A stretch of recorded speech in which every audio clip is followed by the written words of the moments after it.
네, 오늘의 핵심 뉴스 분석해봅니다. 김 박사의 오늘의 키워드 글로벌 이코노미 연구소장 김대호 박사님 나와 계십니다. 자, 오늘의 첫 번째 키워드 봅니다. 자, 첫 번째 키워드입니다. 자동차 발등의 불. 미국에서 들어오는 수입차의 최고 25% 관세 부과 결정을 앞두고 공청회가 열렸는데요. 우리나라도 정부, 기업 너나 할 거 없이 가서 우리나라의 입장을 적극적으로 피력하면서 발등에 떨어진 불을 끄려고 노력하고 있다고요. 예, 지금 미국 수도 워싱턴에서 아주 중요한 공청회가 열리고 있습니다. 지금 시간쯤이면 거의 끝나갈 때 좀 됐는데요. 이 미국의 무역 확장법 232조에 따라서 외국에서 미국으로 들어오는 자동차가 미국 안보에 마이너스가 되느냐, 미국 안보에 피해를 주고 있느냐 아니냐 하는 것이 지금 공청회의 쟁점입니다. 이 자리에서 당장 결론은 나는 건 아니겠지만은 현재 많은 전문가들은 미국이 이번 11월 달 중간 선거를 눈앞에 두고 이번에 통상법 231조, 무역확장법 232조 상의 미국 안보를 이유로 전 세계 자동차를 상대로 25%의 이 보복 관세 폭탄을 터뜨리는 것이 거의 확실하지 않느냐라는 이런 전망을 많이 하고 있습니다. 이와 관련해서 우리나라 백운규 산업통상자원부 장관도 최근 한 모임에서 생각보다도 자동차 관세 폭탄이 더 빨라지고 있다.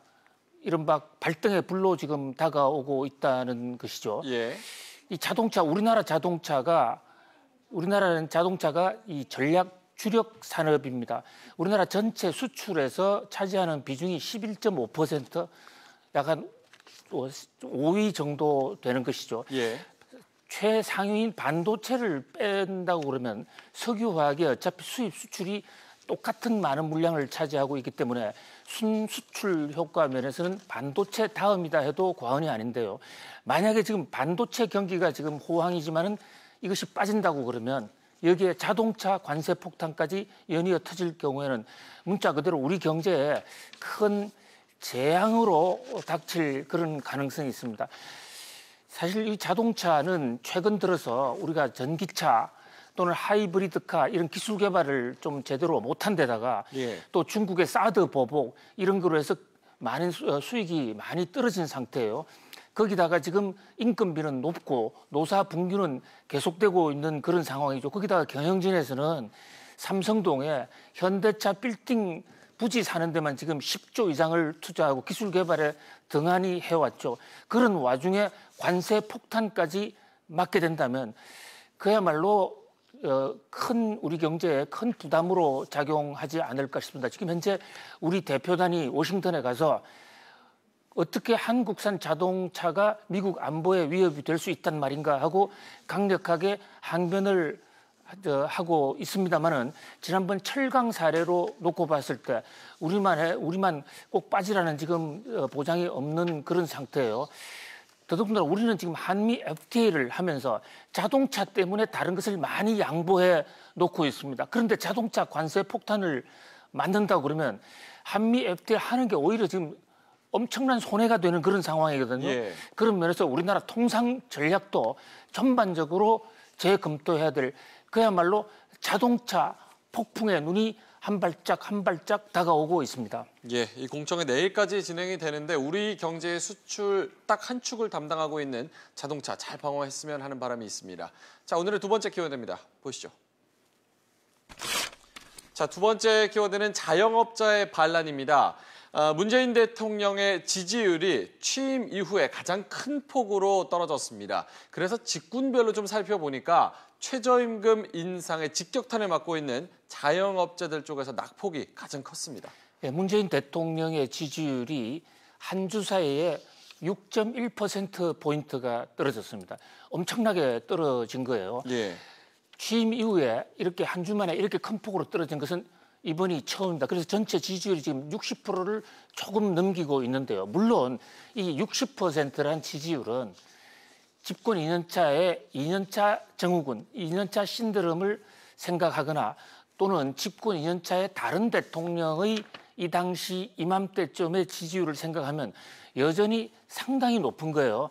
그러나 그동안에 고공행진을 해왔던 지지율이지 않습니까? 불과 그 한 달 전까지만 해도 75%까지 올라갔거든요. 75% 올라갔던 지지율이 60%로 무려 15%포인트 떨어졌다. 한 여기에는 상당히 지금 그 충격적인 그런 어떤 변화가 있다라고 하지 않을 수가 없습니다. 예. 왜 지지율이 떨어졌느냐? 여기 전문가들 시각은 많이 엇갈립니다만 가장 많이 나오는 게 우선 자영업자들이 반란을 일으키고 자영업자들이 문재인 대통령에 대한 지지를 거두고 있다. 최저임금을 연 2년 연속으로 29%까지 올리면서 못 살겠다 하면서 문재인 대통령에 대한 원성이 많아졌다는 이런 측면이 하나 있고요.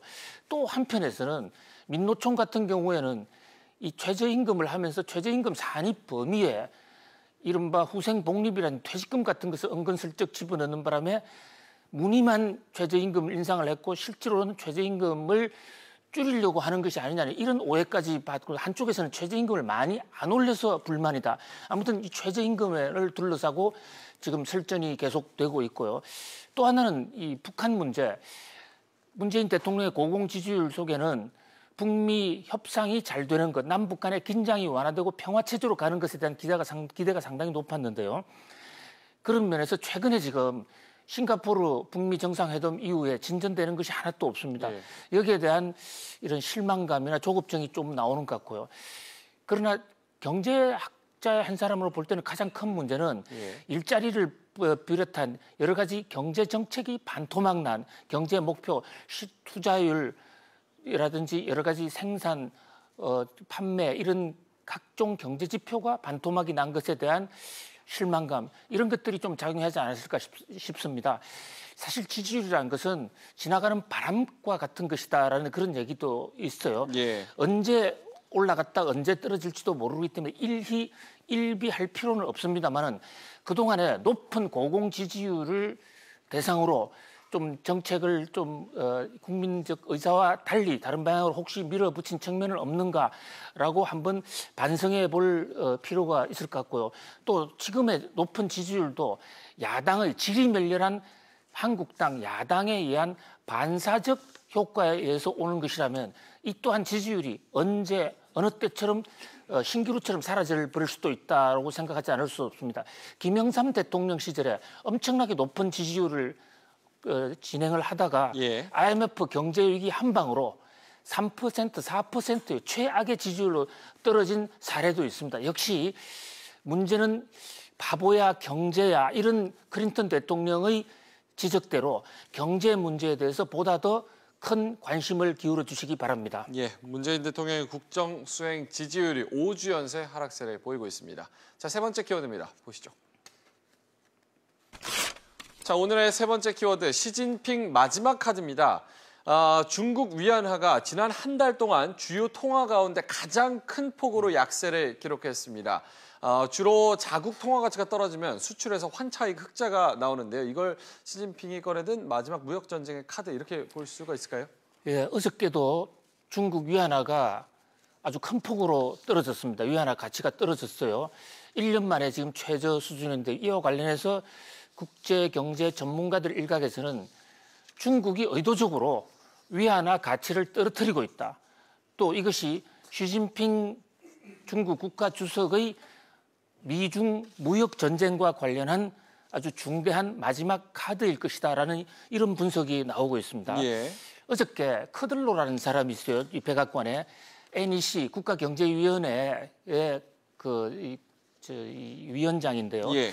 이분이 시진핑 주석을 향해서 아주 직격탄을 날렸습니다. 지금 미중 무역 분쟁이 무역 전쟁이 해소되지 않고 계속 악화되는 것은 중국 시진핑 국가주석이 잘못 생각하고 있기 때문이다. 시진핑 국가주석은 지금 협상으로 이 문제를 풀 생각이 없다. 계속 강공으로 드라이브를 건다. 이제 그러면서 중국의 위안화 문제를 건드리고 있는데요. 중국 입장에서 위안화를 가치를 절하시키면 중국 수출업자들의 가격 경쟁력이 높아집니다. 예. 그래서 미국이 관세를 25% 관세 폭탄을 떨어뜨려도 만약에 이론적으로는 중국이 위안화 환율을 25% 평가 절하를 시킨다면 예. 충분히 이 관세 폭탄의 이 후폭풍을 막아낼 수가 있는 것이에요. 물론 위안화를 절하시켰을 때 중국 정시가 박살이 난다든지 이런 부작용이 있기는 하겠습니다만은 그러나 중국으로서는 나름대로 하나의 카드다는 거죠. 중국 쪽으로서는 사실 미국의 관세 폭탄에 바로 대응할 정도로 좀 미국으로부터 수입이 많은 것도 아니고 또 미국의 국채를 판다고 그러지만 국채를 팔게 되면 달러 강세 시대에 국채를 팔면 중국의 손해도 감수해야 되기 때문에 중국으로서는 마지막 카드가 위안화밖에 없다. 이래서 지금 위안화가 계속 떨어지고 있는데요. 이 문제가 우리나라 원화가 지금 위안화에 연동이 되어 있다는 겁니다. 위안화가 떨어지면 우리 경제도 같이 우리 원화도 떨어진다. 그것은 한국과 중국의 경제 연관관계가 너무 높기 때문에 세계적 국제적으로 이제 그런 인식을 갖게 되는 거예요. 그래서 우리나라 원화도 어저께 또 떨어지지 않았습니까? 원화 가치가 떨어지는 것이 지금 현재 우리나라 주가 하락의 상당히 큰 요인이기도 하거든요.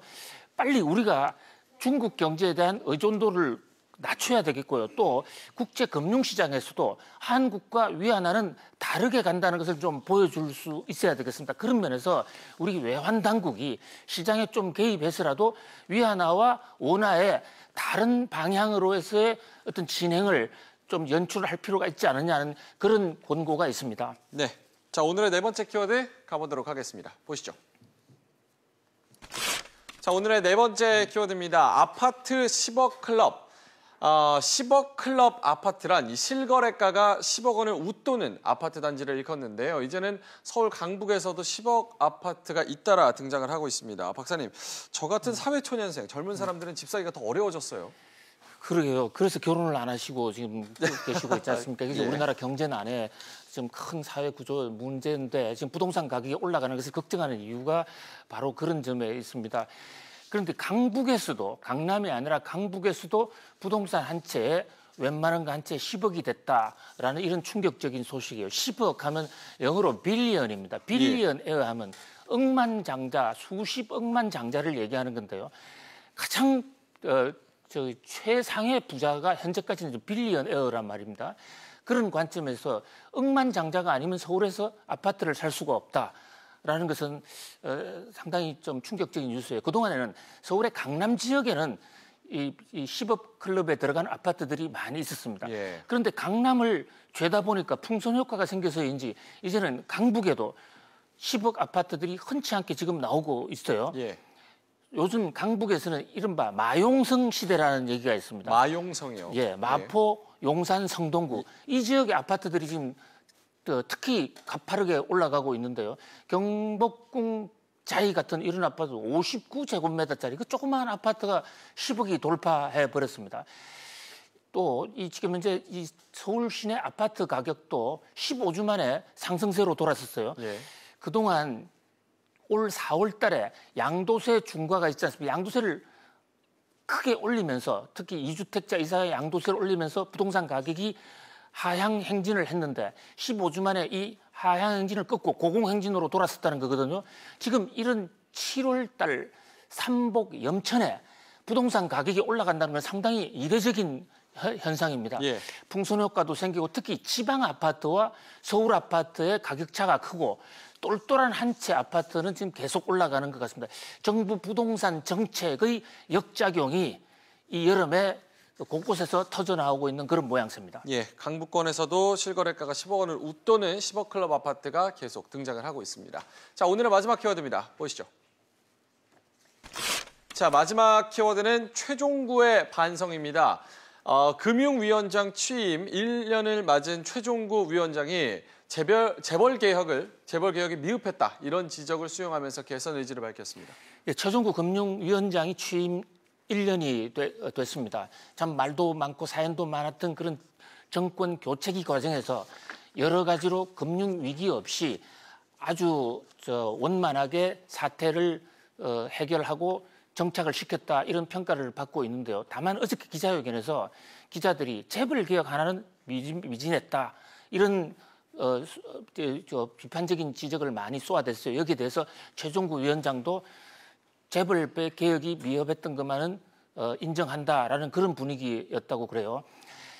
물론 이제 금융위원장 입장에서는 재벌 개혁 문제뿐만 아니라 금융의 안정적 발전, 경제의 안정적 운영 이런 것도 동시에 생각하다 보니까 이 정권 교체기에 어쩔 수 없이 재벌 개혁이 좀 미루어졌을 것으로도 생각이 됩니다. 그러나 최종구 위원장은 이제 앞으로 1년은 재벌 개혁에 상당히 강공책을 펴겠다라고 이런 다짐을 하는 분위기예요. 지금 진보 경제학자들도 어저께 성명을 발표하면서 재벌 개혁이 안 되면 경제가 결코 살아날 수 없다라고 지적했는데 이와 관련해서 최종규 위원장도 호흡을 맞추는 발언을 했습니다. 특히 일감 몰아주기라든지 재벌 총수들의 그 한두 사람의 영향력이 지금 자기가 가지고 있는 주식보다 훨씬 커지고 있다. 예. 이런 면에 대한 지금 지적이 많이 있습니다. 아무튼 최종구의 반성, 최종구의 새 재벌 정책을 주목해 봐야 될 것 같습니다. 예. 자, 김 박사의 오늘의 키워드 5가지 알아봤습니다. 글로벌 이코노미 연구소장 김대호 박사님과 오늘도 함께했습니다. 고맙습니다.